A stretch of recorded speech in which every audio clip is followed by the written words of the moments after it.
People are taking shelter in the Caribbean as Hurricane Beryl closes in. The storm emerged as a tropical storm on Friday and rapidly intensified before making landfall this morning.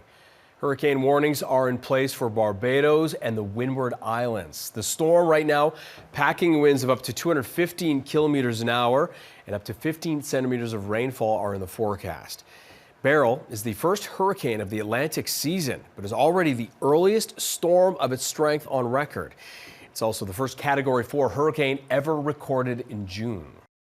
Beryl has continued to intensify this morning. Maximum sustained winds are up now to near 150 miles per hour. Right now, the eye of Beryl is right over Carriacou Island, just to the north of Grenada, and it's moving off to the west-northwest at 20 miles an hour. And you can see the very well-defined eye in both visible and infrared satellite imagery.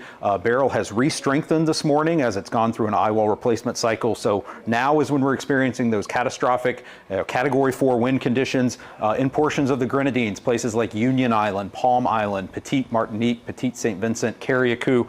Those are the areas that are most threatened now with both those devastating Category 4 winds as well as the storm surge of 6 to 9 feet above normal tide levels, especially near into the north, even up towards St. Vincent, where we could see life-threatening storm surge and inundation, especially of some of those smaller islands in the Grenadines between St. Vincent and Grenada. So a very serious situation for anyone who is watching in those areas. If you are in the eye, do not go out in the eye. It's not safe. The storm is moving very quickly, and the backside of the eye wall will move in on over you very, very fast, and you do not want to be outside in those conditions.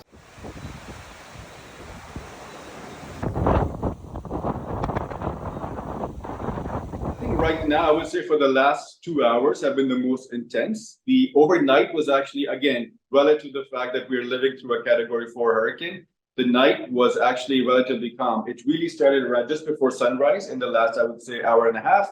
And right now you see the most intense wind, rain. And again, I don't know if you can see, but the really massive waves over the Atlantic behind me.